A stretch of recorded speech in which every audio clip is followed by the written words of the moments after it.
itulah ya, itulah yang bisa, yang bisa. Jadi gini, saya Pak Alip gimana nih Pak mempertanyakan. Alip? Gimana nih Pak Alip? Dibuka mute-nya dulu Bang Di Alif. mute itu. Kalau ngomong. Saya lagi di toko, insya Allah Iya, saat kampungnya itu mana? Daerahnya mana? Kepulauan Riau, Tanjung Pinang, Kepulauan Riau. Oh iya, Oh, ya. Pernah Silakan dengar? Bang Marifat. dengar-dengar. Kalau orang lebih kenal Batam lah. Silakan Bang Marifat. Silakan Siap, lanjutkan Bro. saudaraku. Kepri, Waalaikumsalam warahmatullahi wabarakatuh. Kepri, Kepulauan Riau. Lanjut dulu lah, yang lain dulu. Marifaturah lagi lagi males. Ya, tadi saya jelaskan. Tadi potongnya, gimana dia bisa nyimak? Saya ini nggak Marifat ya. Pokoknya semua yang Masih sekarang ada di marif, sini ini enggak. guru, masih marifat, masih tengah jalan. Tidak, Hakikat belum di Marifat. sini. Ma'rifat itu artinya ketika kamu mengalami sesuatu yang pencerahan yang luar biasa ya. Mungkin Marifat itu bahasa kami itu kenyataan. tafakur. Iya, kenyataan yang menjadi itu tadi. Tiba-tiba kamu menangis ya. Tiba-tiba kamu merasa takjub. Tiba-tiba kamu itu merasa dirimu itu hilang ya. Terlepasi semua ya. Tangan terlepas, tubuh terlepas. Kepala ini terlepas. Nah, itu ma'rifat.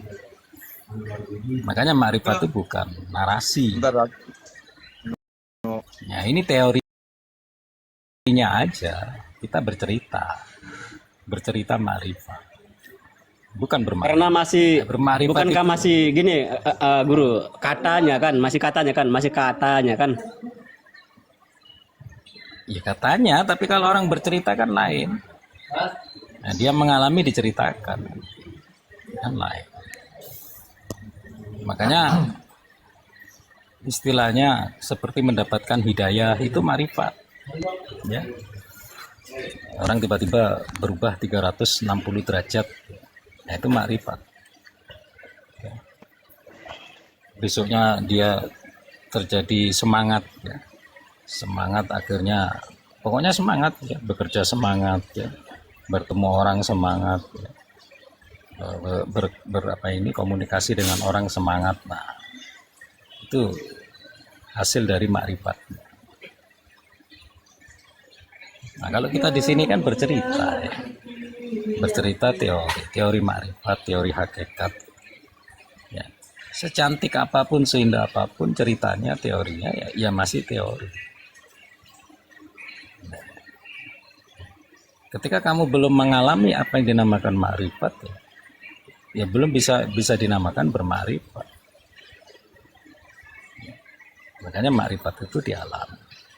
Siapa yang mengalami lah, dialah yang mengerti, dialah yang mengenal. Ya, siapa yang Iya, merasakan, tingkatan dialah itu, yang mengenal. guru, itu kan zauk, saya bilang kan zauk. Lam yarid lam yasadri. Orang yang bisa itu kan nggak bisa menjelaskannya bagaimana kan guru? Ya, silahkan. Waduh, tunggu dulu abahnya, penyampaiannya abah dengarin dulu. Ya memang nggak bisa dijelaskan. Ya. Apalagi yang dijumpainya. Nah, yang dijumpainya nggak bisa dijelaskan. Semakin kamu jelaskan, semakin kabur. Ya. Semakin kamu jelaskan, ya kamu semakin nggak yakin sendiri. Ciri-ciri marifat begitu. Contoh nih, ya saya bertemu dengan Allah dengan bentuk yang luar biasa, ya. Dengan wujud yang luar biasa, dengan rupa yang luar biasa. Nah, ketika saya tidak menjelaskan, menjadi sesuatu yang rahasia bagi saya, yang itu menjadi apa ya, kedekatanku sendiri dengan Allah. Tetapi ketika saya ceritakan, justru bukan menjadi sesuatu yang menakjubkan. Justru bukan sesuatu yang saya inginkan orang mengetahui aslinya saya. Justru kalau saya ceritakan tuh Saya sendiri nggak yakin dengan pertemuan itu apakah betul kemarin itu yang saya temui Allah. Malah terjadi keraguan. Ya. Makanya saya nggak pernah menceritakan mutiaranya. Ya, yang saya buka itu tadi itu kan perbedaan antara orang bermakrifat dengan tidak bermakrifat kan gitu ya. Jadi makrifat itu tidak dinilai dari pandai dan pintarnya dia ataupun cerdasnya dia. Karena makrifat itu dari Allah ya yasirul asrar. Ya memang tahapannya kepada su'aul basir atau zuk atau zauk, rasa. Ya. Kenapa menggunakan rasa? Kalau menggunakan pikir, kamu masih bisa menguasai pikiran. Nah, kalau menggunakan ucapan, kamu masih bisa menguasai ucapan. Tapi kalau menggunakan rasa, jarang orang bisa menguasai rasanya. Yang ada cuma ditunggangi oleh rasanya. Itulah kenapa alasannya su'aul basiro zuk itu dengan rasa. Ya, makna rasa itu sebetulnya ketika dirimu bisa menunggangi rasamu, maka rasanya Allah itu yang membekas, yang timbul. Ya, bagaimana kita menciptakan rasanya Allah dari wujud kita menunggangi rasa tadi. Ya, maka hakikatnya mati rasa. Mati rasa itu dalam arti tidak berasa sama sekali tidak. Dia menunggangi rasanya sendiri. Seperti menunggangi buruk tadi. Nah, baru nanti terjadi su'aul basirah. Awalnya su'aul dulu, rasa dulu. Baru terjadi ainul. Nah, ainul itu terjadinya fuad ya. Fuadul ya. Fuadul basirah atau ainul basirah. Baru terjadi hakul. Nah, hakul ini yang dinamakan ruh ya. Ruhul basirah, pandangan ruh. Pandangan ruh itu adalah sir ya. Hakul itu adalah Allah itu sendiri. Nah, kalau Allah sendiri terjadi padamu itu dinamakan sir ya. Tapi sebelumnya kita masuk kepada ruh dulu. Nah, ruh itu sifat daripada sir itu sendiri ya. Maka ruh itu sifat daripada sir itu sendiri. Baru ketemu hakulnya ya. Ana ainal hak, aku melihat yang hak ya. Itu dinamakan sir ya. Maka sirul asrar ya. Dari su'aul, dari ainul sampai hakul. Nah, kalau sudah hakul tidak ada lagi nafi ya. Tidak ada lagi perjalanan, tidak ada lagi munfi. Nah, semua perjalanan, semua munfi dinafyunkan. Nah, nafyun itu ditiadakan. Nah, terjadinya hanya satu, yaitu isbadun. Nah, isbadun itu tajalli. Nah, sudah isbadul yakin. Nah, isbadul yakin itu tajalli. Yakin itu sendiri yang berjalan. Tidak lagi ilmu yakin, ainal yakin, hakul yakin, kamalul yakin. Tapi isbat itu sendiri. Yakin itu sendiri yang berjalan. Kalau yakin itu sendiri yang berjalan berarti tajalli. Ya silakan. Syair langit.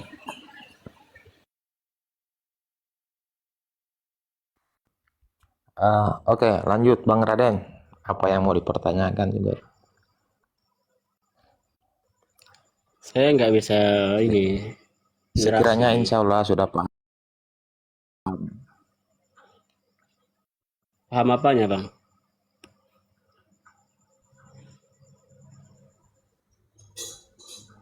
Tentang Paham apanya? insya Itu Allah di paham mute, ada Abang. sedikit Paham ya. Jangan bilang paham-paham. Saya sendiri yang saya dari omongkan tadi cerita belum sedikit-sedikit tentang makrifat tadi itu. Apa itu makrifat? Saya nggak tahu makrifat saya. Kalau marifat itu kan bagusnya orang yang punya nama tuh yang bagus menerangkan. Makrifat itu saya nggak tahu, Bang. Terus terang saja.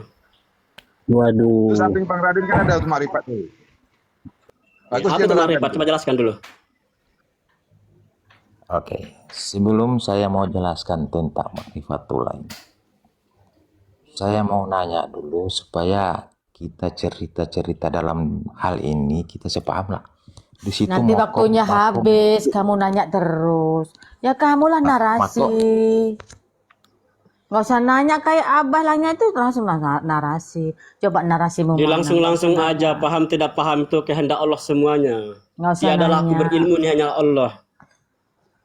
Ayo, dia langsung aja. Ayo. Oke. Jadi gini, saya ambil dari pertama saja lah ya. Dari Nur Muhammad. Nur Muhammad itu adalah nur ilahi. Nur Muhammad itu juga nur ihsan. Jadi yang sebenarnya itu Allah itu cuma nama. Allah itu tidak ada. Yang hanya ada yang Nur Muhammad. Nah, itu menjadi pertanyaan bagi kami di sini semua. Apanya yang nggak ada Allah itu? Tunggu. Sabar. Situ kan mau suka saya narasi sedikit. Jadi sabar. Ya, oke, baik. Nanti pertanyaan selanjutnya. Nur ilahi Nur Muhammad. Nur insan Nur Muhammad. Ya. Nah, dari situ yang mana insan yang sebenarnya ini adalah perwujudannya dari Allah. Inilah kita manusia, insan, perwujudannya dari Allah.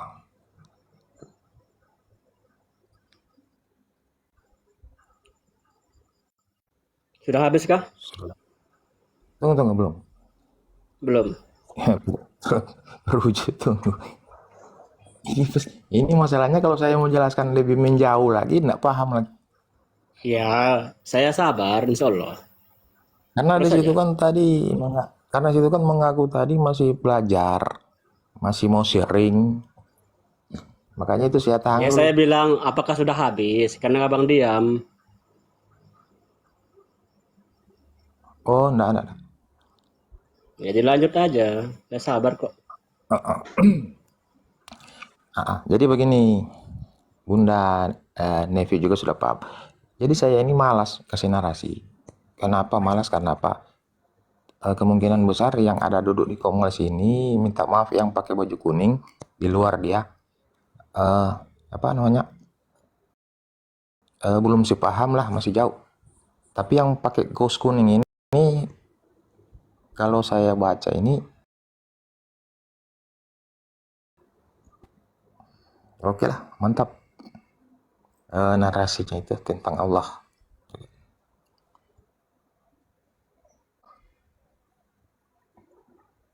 Oke. Boleh saya bertanya? Silakan Bang. Bertanya Baik, mah Nur, jadi rapotan itu sejam tadi. cuman. Saya tanya dulu tentang Nur. Nur, adapun Nur itu terbagi dua. Yang dikatakan dengan Nur Geri Jaksani, baik. Nanti Anda sendiri menguraikannya di sini ya. Saya buka saja yang dua ini. Yang Ada dikatakan Nur Jaksani dengan Nur Geri Jaksana. Bisa Anda terangkan itu? Karena la ta'in awal Nur dengan mana? la ta'in sani. Nur Jaksani dengan Nur Geri Jaksani. Karena Anda membukanya terlebih dahulu tentang rahasia Marifatullah. Baik, silahkan dilanjut. Nur Allah, Nur Muhammad. Nur Allah, Nur Muhammad. Atau? Nur Muhammad, Nur Allah. Nur Muhammad. Baik. Lebih jauh lagi pembahasannya, lebih dalam lagi. Dengan bukakan saya dengan Nur Geri Jaksani dengan Nur Jaksani itu supaya jelas persoalannya. Asal muasal itu tadi itu zuhud zat Oke. ilmu zuhud nur zuhud itu. Ya, Zat sebelum saya ilmu mau nur zuhud itu jelaskan, supaya jelas. Baik. sebelum saya mau jelaskan, karena ceritanya ini masuk di Nur ini sudah belum terlalu mendalam sih bagi saya. Tapi apakah Kalau saya marifat tuh bagi saya masih ini tengah jalan. Saya nggak mau marifat. Kita kan Kamu tinggal nggak bisa tunggu dulu. baca Tapi saja. kamu nggak bisa Ini ceritanya. kamu nggak bisa menerangkan. Ini Buktinya kamu ceritanya nggak bisa belum menerangkan. lanjut. Ini Oke, cerita baik. belum lah. Ini cerita belum lanjut sudah dipotong. Nah, ini pikiran kamu itu yang harus dibongkar itu. Tenang, Raden, tenang. Dulu masa kenal Allah ribut begini bagaimana ini? Malu sama Ribut Allah. cek man, nggak ribut, nggak ribut.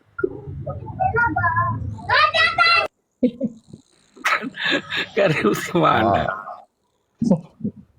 Jangan ngotot. Nur Muhammad, Nur Ilahi, yang sebenarnya ini, Allah ini ada atau enggak? Allah itu cuma nama.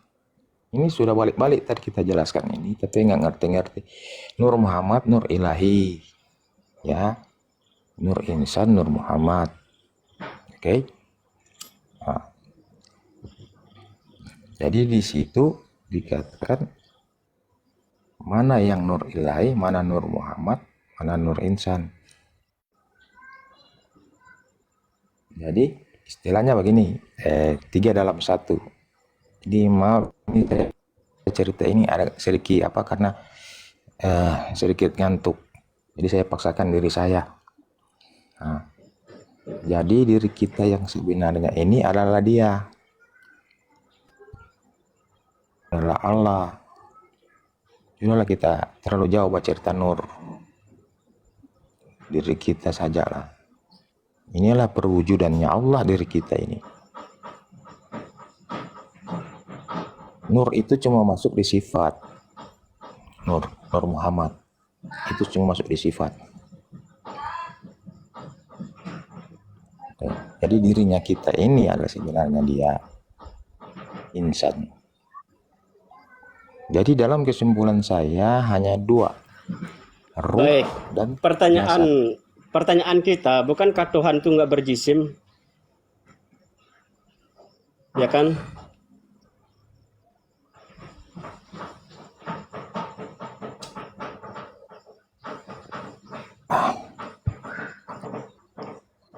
Kalaulah dia Ini sifat, pertanyaan. berarti dia berjisim. Ana jirim, ana jisim. Dia nggak berjisim. Aku tanya, Setuju. untuk pembicaraan tadi saya itu sifat itu Apapun kamu nama. bahas, bukan saya nggak paham ya. Apapun pembahasan kamu di sini, saya nggak paham ya. Terus kenapa nanya? Iya saya tanyakan, apanya Makanya. nggak bernama, apanya nggak berhuruf. Tunggu, terus gini. Baik. Tunggu, sabar. Kamu paham, terus kamu nanya. Berarti kamu coba sama saya. Berarti kamu ini Karena Iya. kamu dari tadi mengetes saya. Kamu yang mulai kan? di situ yang itu saya. Itu yang itu saya, bukan saya. Kamu nanya, Kamu bertanya-tanya. kan? Kenapa Masuk. ilmu Allah jadi tes-tesan ini? Iya, Bukan masalah iya. Allah enggak marah. Di sini letaknya nur itu di sini harus dijelaskan nurnya itu apa sih sebenarnya. Baik, biar kamu paham. Yang dikatakan Nur Geri, kamu nggak bisa menjelaskan kami dengan Nur tadi itu supaya nampak jelas. Sengaja saya jawab ngawur karena saya tahu kamu itu Ya sudah udah. paham. Makanya saya ngawur jawab tadi. Makanya saya tanya, kamu nanya. Iya, jadi jangan batasi. Kamu bertanya-tanya. Sudah salaman dulu, cium-ciuman dulu sana.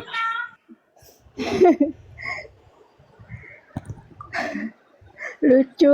Jadi saya yang nggak punya nur nih di sini nggak punya Iya, nur. masa sudah Saya sepaham kok tidak masih bisa nanya. menjelaskan apa yang dikatakan bahwa segitu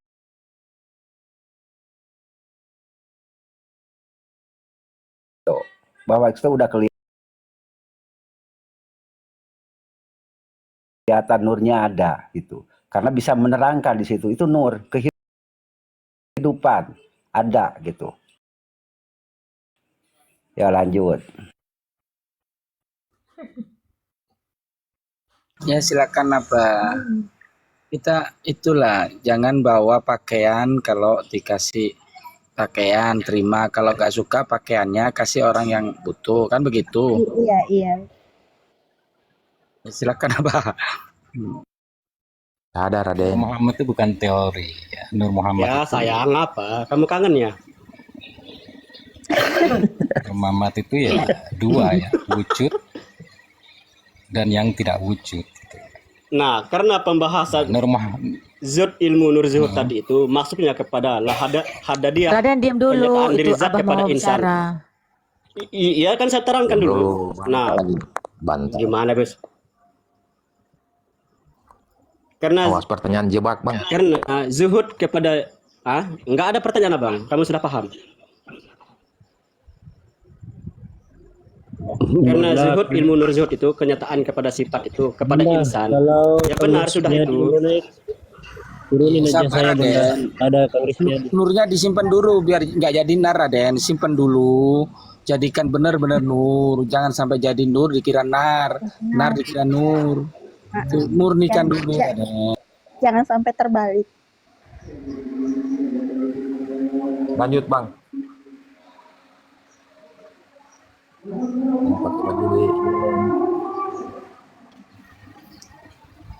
ya bicara Nur Muhammad itu bicara yang kenyataannya aja ya.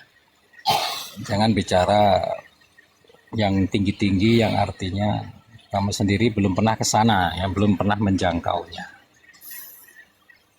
Maka Nur Muhammad itu ada yang wujud, ada yang tidak wujud gitu. Tidak wujud itu dalam berarti tidak ada tapi dinamakan wujud pakai alif bukan pakai wawu. Nah, Nur Muhammad yang wujud itu sudah dibuktikan dengan adanya Ahmad Mustafa ya, atau Ahmad ibnu Abdillah. Nah, Nabi Muhammad itu kan namanya Ahmad sebetulnya. Nah, diberi Muhammad itu karena terpuji, itu gelarnya ya. Gelarnya Ahmad adalah Muhammad ya.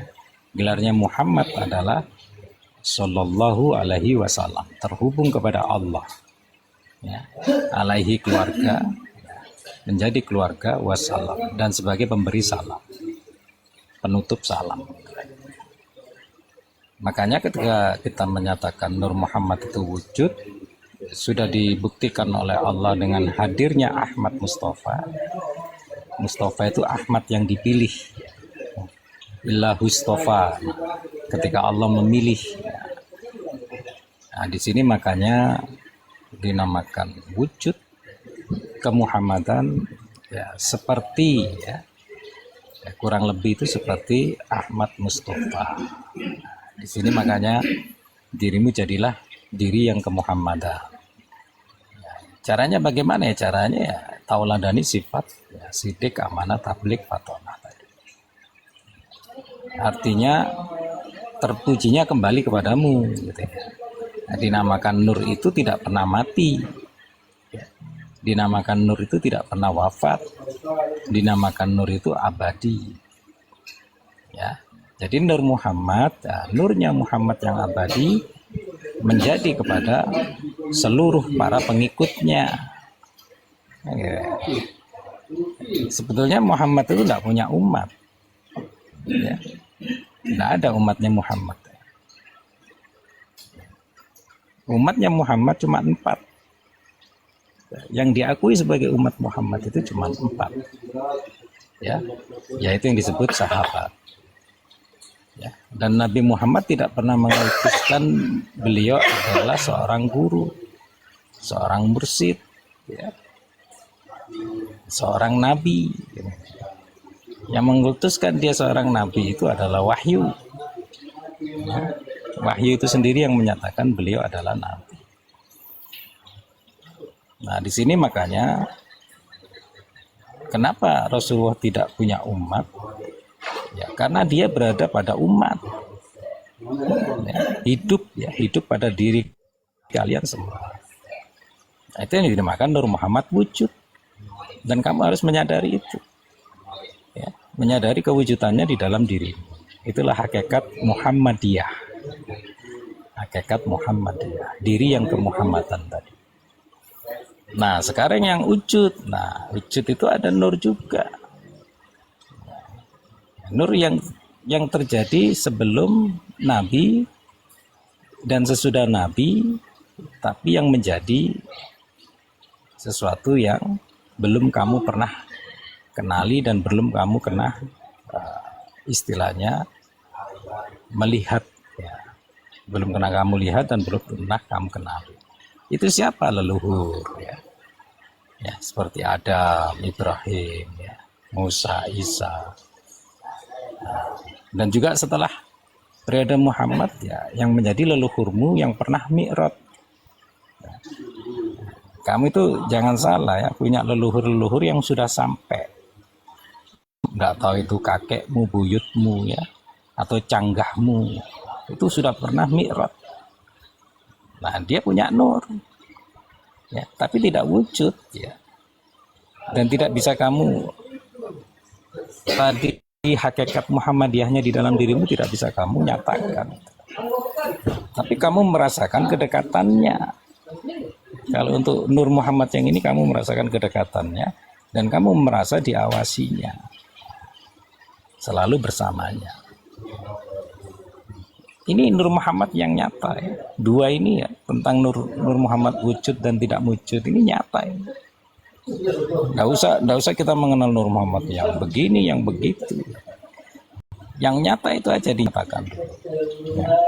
Insya Allah nanti yang Nur Muhammad yang dijelas-jelaskan orang yang begini, yang begitu, bukan lagi katanya ya.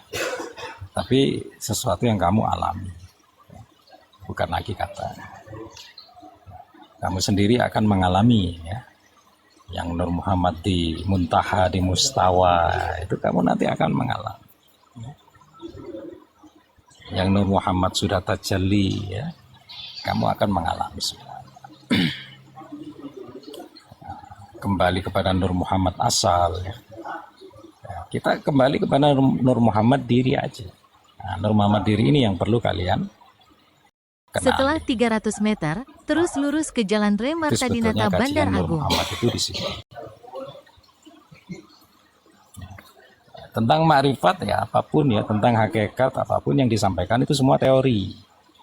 Nah, itu Apa dia. yang saya sampaikan ini teori. Ya. Saya benarkan ya.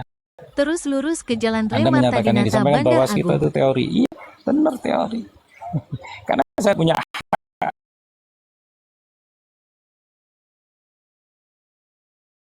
makrifat. Oleh siapa?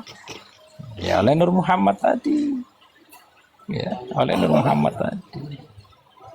Hakikatnya yang bisa makrifat itu ya siapa yang diridhai Allah. Cuman yang sekarang nampak itu yang diridhai Allah itu yang ditunjukkan kepada seluruh penduduk dunia, yaitu Ahmad Mustafa. Kan gitu ya. Yang bisa bermakrifat itu Ahmad Mustafa. Dibuktikan dengan apa? Dengan dia Isra Mi'raj. Ya. Bertemu dengan Allah. Ya. Maka bedakan wujudullah dan khalilullah. Nah, kalau wujudullah itu contoh nih, ya, saya tukang kursi, ya, saya lagi bikin kursi. Nah, kalau kursi ini adalah ciptaanku, nah aku tinggalkan. Ya, setelah kursi ini jadi aku tinggalkan. Tapi ketika saya membuat kursi, saya jadikan kursi. Nah, kursi ini adalah wujudku. Ya. Maka aku sematkan pada kursi itu zatku. Ya. Zat pembuatnya tadi ya. Zatnya disematkan di situ ya. Terus asmanya, terus af'alnya, sifatnya disematkan di kursi tadi. Maka ini dinamakan wujudullah. Ya, itu yang dinamakan wujudullah. Wujudullah itu selalu Allah meninggalkan bekas. Jejaknya Allah atau bekasnya Allah itu yang dinamakan zat, asma, sifat, dan af'al. Kalau kalian juga belajar tentang tauhid zat, asma, sifat, af'al, dan kamu merasakan aku ini wujudnya Allah, aku ini wajahullah, ya, wajahnya Allah, ya, berarti kamu merasakan adanya zat, asma, sifat dalam dirimu. Itu aja. Ya, bedanya di situ bermakrifat itu. Kamu menyadari kamu ini adalah wujudullah dan wajahullah. Itu aja. Bagi orang bermakrifat itu aja. Kalau orang yang tidak bermakrifat, dia merasa terpisah. Dia merasa menjauh daripada Allah. Nah, masalahnya kita terpisah nggak dengan Allah. Kalau kita merasa wujudnya Allah, tidak terpisah dengan Allah, Ya sadari bahwa ada zat asma sifat di dalam dirimu. Ya, zat asma sifatnya Allah, termasuk afalnya Allah di dalam dirimu. Termasuk sifat ma'ani dan ma'nawi. Itu aja, bermarifat itu di situ kuncinya. Kalau kamu tidak menyadari itu, ya berarti kamu pesan tukang kursi, suruh bikin kursi. Ya sudah, tidak dikenal siapa yang bikin. Ya. Tidak dikenal kursi ini. Kalau rusak ya dibuang aja gitu, dikubur di tanah. Tidak ada istilahnya hati-hati dengan kursi. Sama dengan begitu, tidak ada istilahnya kamu hati-hati dengan dirimu sendiri. Ketika kamu menyatakan, ya, aku adalah bukan Allah. Nah, gitu ya. Maksudnya mengakui aku adalah wujudnya Allah, itu berarti ya kenyataannya bukan Allah, kamu kursi kok. Ya, Allah bikin kursi nih ya. Allah bikin kursi hus samawati. Nah, tapi Allah meninggalkan jejak di dalam kursi itu. Ya, meninggalkan zat asma sifat. Ya. Sampai aromanya kursi itu kamu mengerti, ini aromanya yang buat itu terasa. Ya. Ada merek dagangnya, mereknya ini terasa. Ya, nggak ada merek waskito, mereknya merek Allah sudah. Merek dagangnya merek Allah. Itu aja marifat itu gunanya untuk di situ ya. Silakan yang lain, Cak Man atau monggo yang lain. Silakan Abah Raden. Abang Raden. Dilanjut aja.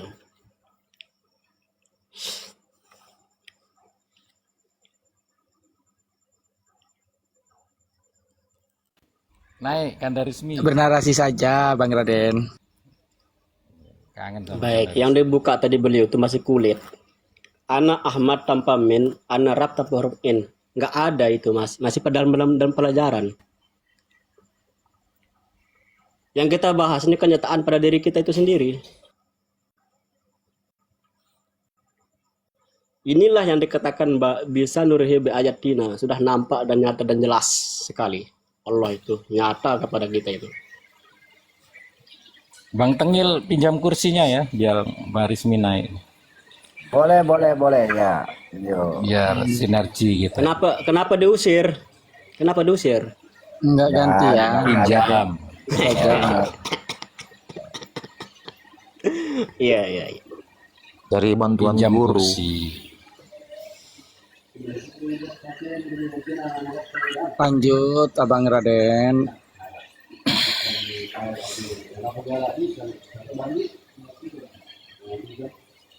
Jadi Bang Raden tadi ini pertanyaannya itu yang mana dia sebenarnya itu maksudnya mungkin.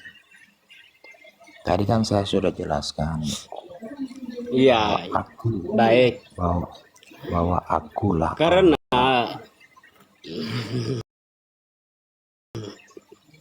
Paham?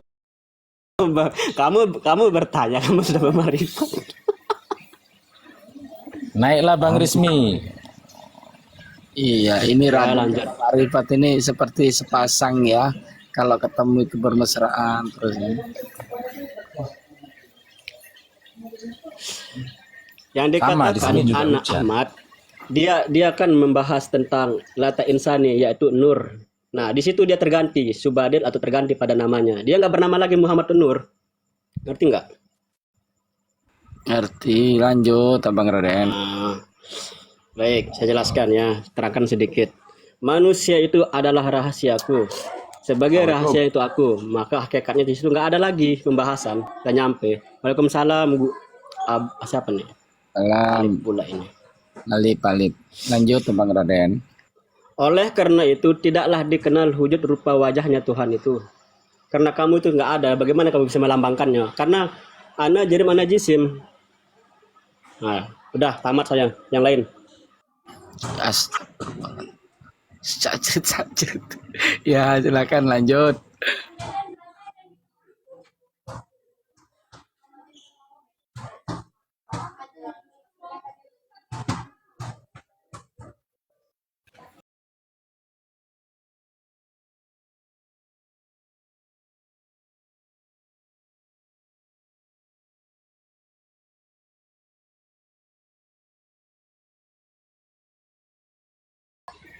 Ya.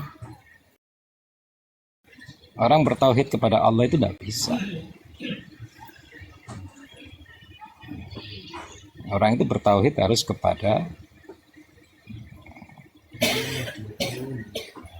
gelarnya Allah Subhanahu wa ta'ala, Maha Sucinya Allah.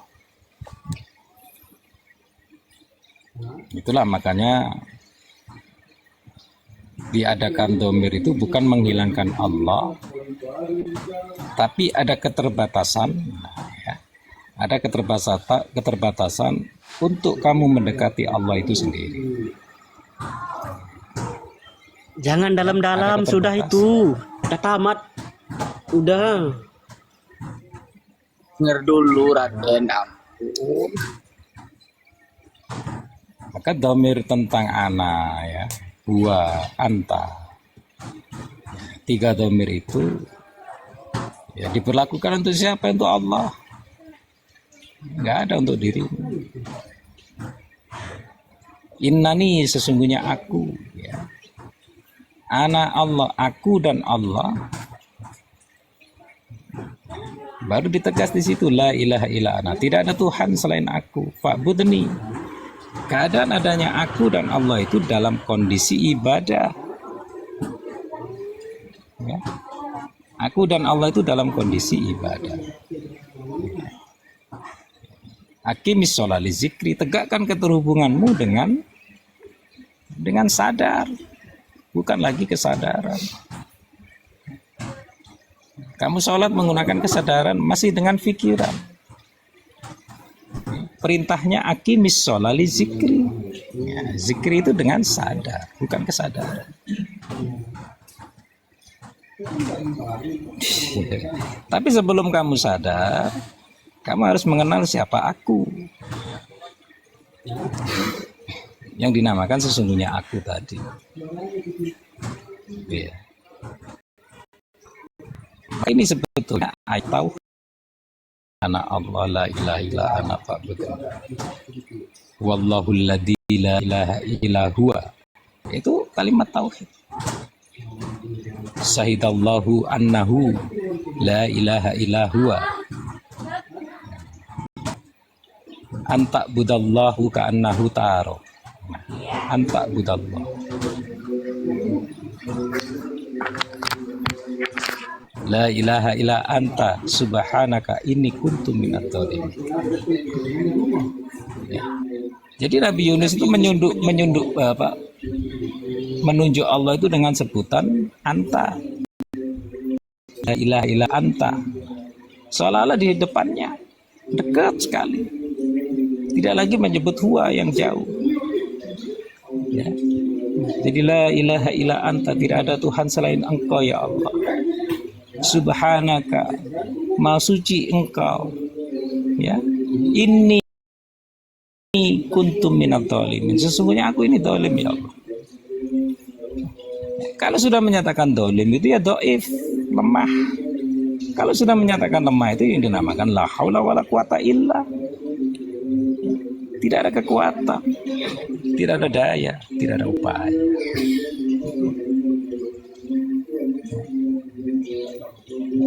Apa upayamu, apa dayamu ketika dalam perut ikan aja kamu nggak berkutik? Padahal kalau kamu di luar perut ikan, ikannya kamu makan. Kan aneh, ikannya bisa kamu makan, tapi kamu ketika dalam perut ikan nggak berkutik. Nah, itu menunjukkan kamu adalah dolim, kamu itu adalah doif, lemah. Jadi kalimat ana, anta, huwa itu untuk Allah sendiri, nggak ada untuk diri. Nun wal qalami wa ma yasturun, ma anta, ma anta binikmati rabbik bimajnun. Bimajnun. Majnun itu siapa? Ya Allah sendiri. Allah majnun itu maujud pada nun. Ya. Allah bermaujud kepada nun. Itu namanya bimajnun. Siapa yang berani mengakui domirnya Allah? Gak ada yang berani. ana anta huwa. Ya untuk dia sendiri. Ya. Makanya itu sakral. Kalau sudah masuk la sautin wala hurfin, ya, kamu harus mengenal yang dinamakan dhamir, ya. Bukan lagi Allah, bukan lagi alif lam lam. Nah, basirah, ya, baik itu su'aul, baik itu fuadul atau ainul, ya, baik itu hakul, itu wilayah dhamir. Ya. Kalau orang bicara sir masih menyebut Allah, belum sampai, belum di sana berarti. Kalau bicara sir itu gunakanlah dhamir. Waalaikumsalam. Siap, Nah, itu kaidah tasawuf, ya, kaidah sufi.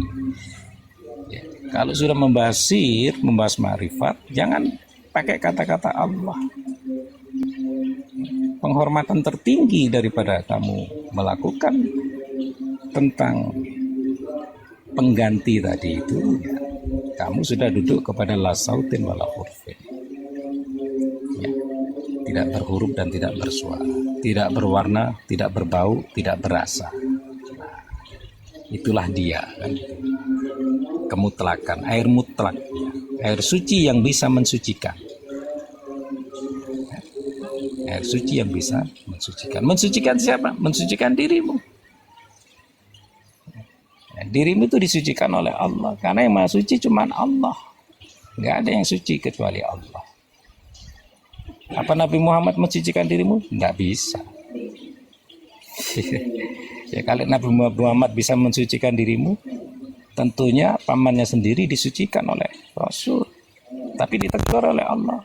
Kamu hanya bisa menyeru, wahai Nabi. Ya.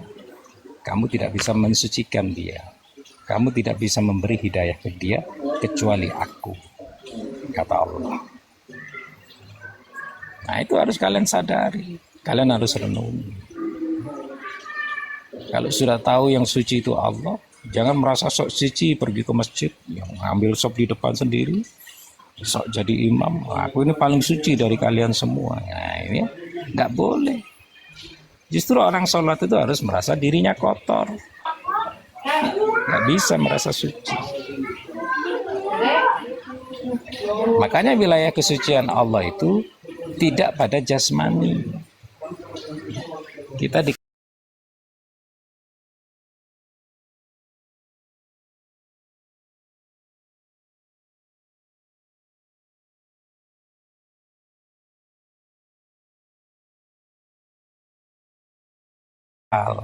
kolbu. Nah, itu batin. Batin itu tidak di dalam, tidak di luar. Ketika orang menyatakan batin, batinku selalu di dalam diriku, ya berarti nggak kenal. Batin itu seluas ini, semesta ini. Bagaimana kamu menempatkan sesuatu yang besarnya sendiri aja kamu tidak bisa menjangkau? Ya, bagaimana kamu tempatkan? Begitu juga jiwa, begitu juga ruh, nyawa. Besarnya ini tidak bisa kamu. Nah, itu dinamakan dekat tak tersentuh, saking gede nih. Ya. Saking besarnya dekat tak tersentuh. Itulah wilayah batin. Ya, batin yang kamu rasakan itu sebetulnya bukan batin, tapi itu dinamakan zohir juga. Yang dinamakan mental. Ya. Jadi hati-hati, kamu punya dua jiwa, jiwa johir, jiwa yang batin. Jiwa johir yang dinamakan mental. Maka orang-orang sakit jiwa itu jiwa johir, mentalnya yang kena mental. Kalau batin selalu, karena batin ini kodratnya Allah. Ya. Dan untuk zohir kodratnya adalah dirimu ini. Ya. Tubuhmu ini, jasadmu inilah kodratnya Allah. Ya. Mata ini matanya Allah, telinga telinganya Allah, hidung hidungnya Allah, mulut mulutnya Allah. Ya. Perbuatannya Allah tangan ini. Ya. Rasanya Allah ini, pikiranmu ini rasanya Allah. Ya. yang kamu berpikir, yang kamu menjadikan sesuatu ini rasanya Allah. Kalau sudah tahu ini matanya Allah, jangan kamu pergunakan gitu ya. Kamu diberi hak apa ya? Hak pakai. Artinya kamu bisa menguasai dirimu. Meskipun itu kamu mengenal itu punya Allah. Karena kamu diberi hak pakai, maka gunakan ya, kepada sesuatu yang Allah suka. Nah, kalau Allah nggak suka jangan gunakan. Ya. Ini tahu matanya Allah ya. Pindah channel DJ ya, lihat cewek-cewek goyang ya, lihat auratnya.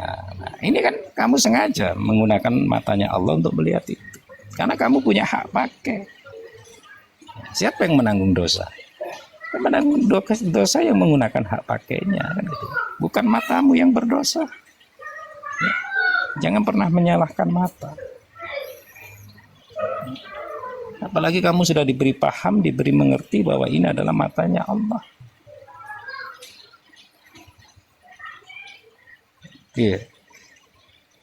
Maka selain wujud tubuhmu ini semuanya adalah batin. Nah, jadi Allah tidak ada di pikiranmu. Ya. Karena pikiranmu itu adalah sirullah. Otak itu tempat hadirnya sir.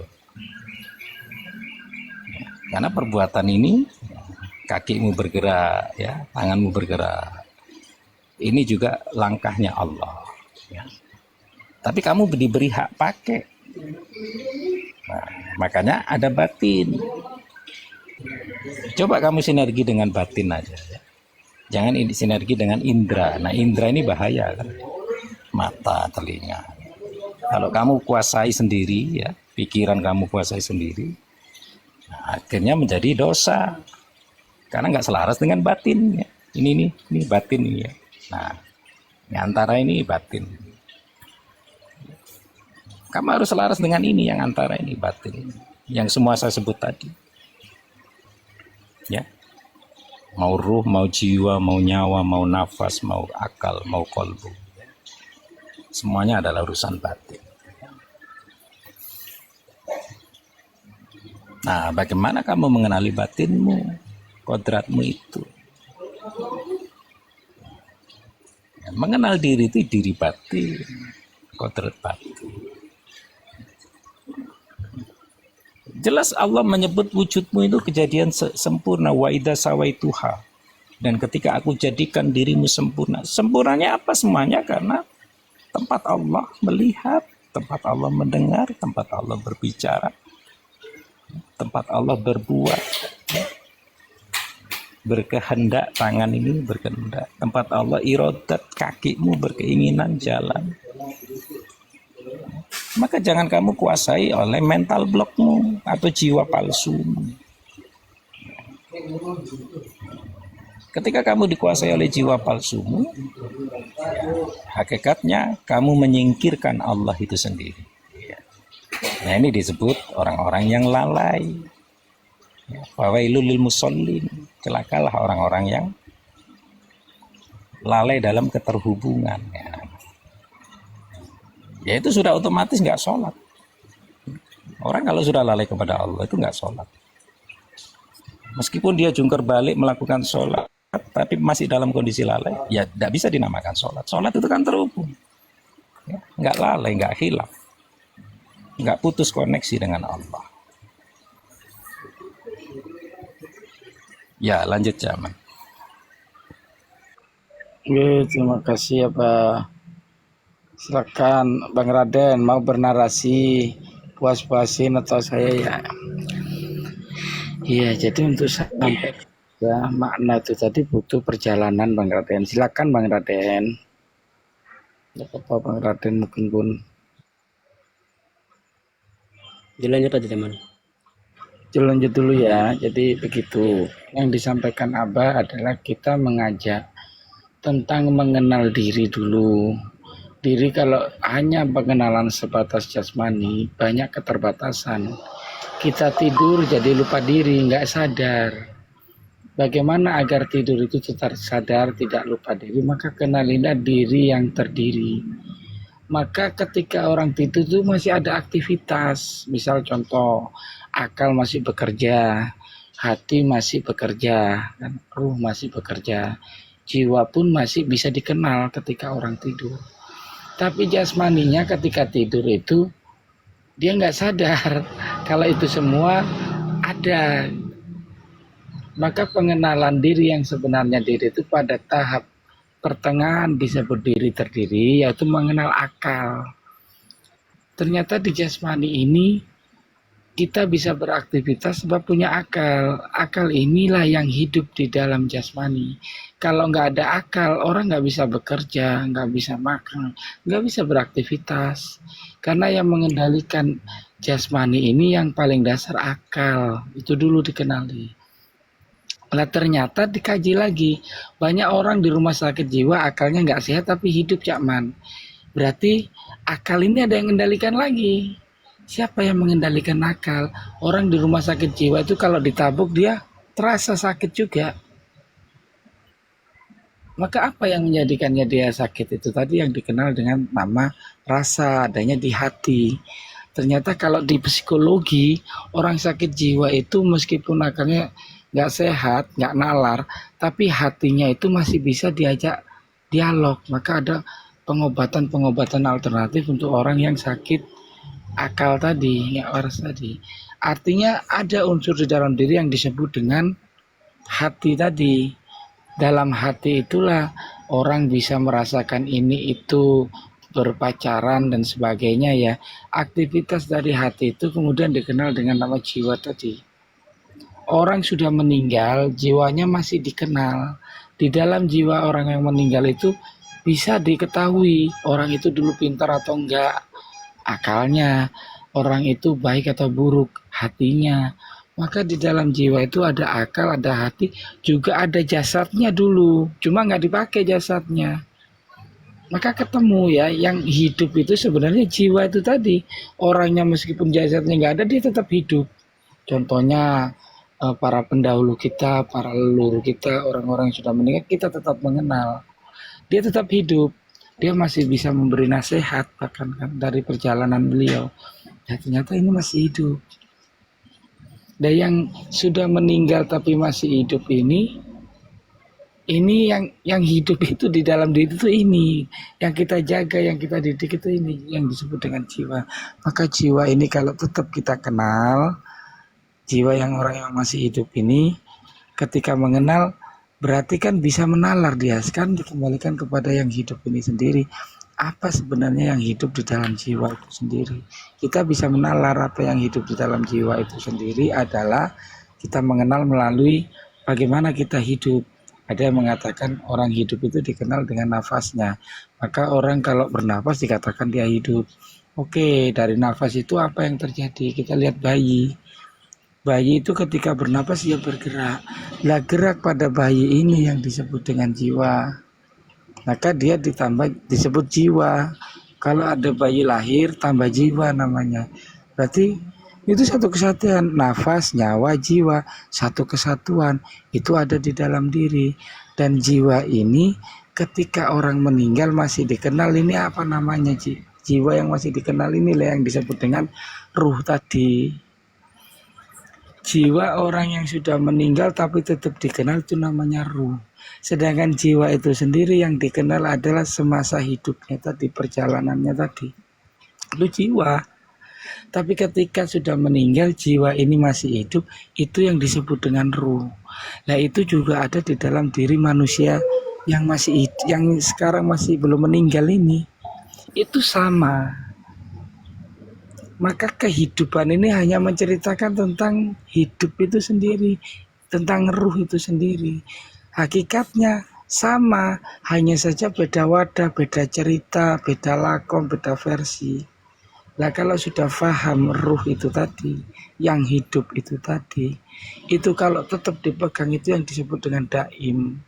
Maka orang-orang kalau sudah pegang itu daim, ketika sedih ingat bahwa kehidupan hanya seperti itu, maka dia akan mudah sekali move on-nya cepat. Hanya itu yang dipegang tadi, yang hidup tadi itu.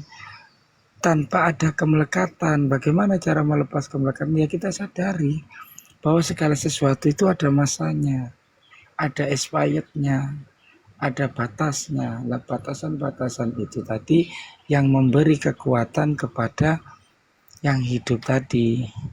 Batasan-batasan itu yang memberi jasmani ini sehingga ya merasakan enak, nggak enak dan sebagainya. Tapi bukan fokus ke situ. Ketika dia terlalu fokus ke situ, dia sakit, dia merasakan sakit.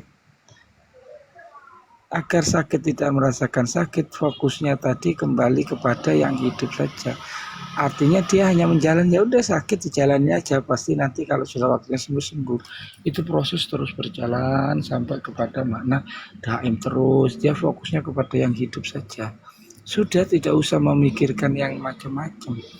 Nah kalau sudah paham intinya, baru nanti dibuka teorinya ya tentang nur. Apa itu nur? Kenyataannya udah dapat, kenyataannya udah ngerti. Tinggal diganti nama-namanya aja. Yang disebut Ahmad ini apa? Ahmad dikupas. Makna dari Ahmad itu yang terpuji, Muhammad yang memuji. Maka apa yang terpuji? Apa maksudnya terpuji? Apa maksudnya memuji? Kalau saya pribadi mengkupasnya, yang dimaksud terpuji adalah segala sesuatu yang sudah ada di alam semesta beserta isinya ini terpuji. Artinya ada yang mengadakan, ada yang menjadikan. Dia terpuji, nyata, barangnya ada. Ini sudah terpuji, barangnya nyata, ada, sudah wujud. Ini terpuji. Ketika yang wujud, yang nyata ini tadi beraktivitas, ada fungsinya, dipakai namanya Muhammad. Dia memuji, dipakai, memuji namanya. Jadi ketika sudah paham makna dibalik itu tadi, makna ya, dalam arti makna, kita tahu dulu maknanya, baru bisa menempatkan kepada keilmuannya. Nanti para ahli itu merumuskan sesuai dengan rumusan-rumusan rangkaian-rangkaian kata tadi itu, tapi tidak membuang makna. Maknanya sudah tahu, baru dirangkai. Tapi ketika belum tahu maknanya, sudah hafal rumusannya, kosong dia, mentok ke kosong. Kosong dalam arti dia nggak ngerti cara pakainya. Dan ketika kosong ini tadi bisa tahu cara pakainya, ya dia jadinya ya nyata tadi. Jadi intinya maksud saya itu pengenalan tentang rumusan-rumusan tadi itu seperti yang disampaikan apa itu hanyalah sebuah cerita kehidupan yang setiap orang akan mengalaminya. Tinggal kita itu makrifatnya bagaimana. Makrifatnya itu dalam arti pandangan batin tadi, kan tahu ya tadi yang dijelaskan apa batinnya itu mulai dari akal, hati, apa namanya, ruh dan sebagainya perangkatnya. Ini kan batin. Pandangan batin ini yang disebut dengan makrifat tadi. Tinggal diarahkan saja kemarifatannya kemana. Sesederhana itu kalau kita mau mengambil iktibar ya dari makna tadi. Jadi semuanya harus tahu maknanya dulu, baru tahu cara pakainya. Tapi kalau sebatas kita memahami secara harfiah ya, kita hafal yang disebut Nur Muhammad itu ini, yang disebut Nur Insan ini, Nur Ahmad ini, hafal dia, faham dia, definisinya pun mengerti. Tapi kenyataannya yang mana? Orang bingung. Yang kamu alami sendiri yang disebut Nur Muhammad itu mana? Dia berangan-angan Nur Muhammad di langit. Bentuknya seperti ini, ya nggak ketemu. Maka kosong, ketemu-ketemu mentoknya kalau masih harfiah itu kosong. Kosong itu nggak tahu cara pakainya maksudnya. Maka pakai itu tadi, yang kita, itu tentang yang kita jalani loh tiap hari itu loh. Itu dikaji sama beliau-beliau, dirumuskan. Ini yang disebut. Maka ketika kamu menjadi Muhammad, artinya kamu itu beraktivitas, kamu berperilaku. Nah perilaku kamu itu mencerminkan 4 sifat, sidik, tablik, anaman, fatona. Yang dimaksud sidik itu adalah perilakumu antara lisan, akal, dan hatimu sinkron. Kamu akan jadi sidik, membenarkan apa yang kamu ketahui, dan kamu benar-benar menjalankan sidik. Contohnya seperti itu. Itu menjadi akhlak Muhammad, menjadi Muhammad dirimu. Betul hak-hak itu karena sudah nyata, disebut hak karena sudah kamu pakai. Dan tinggal terus dilepas. Muhammadnya dilepas. Bagaimana untuk melepas sifat-sifat keakuan diri? Yang kamu pakai ini tadi karena adanya yang memberi kekuatan. Maka untuk mengetahui yang memberi kekuatan, kita kembali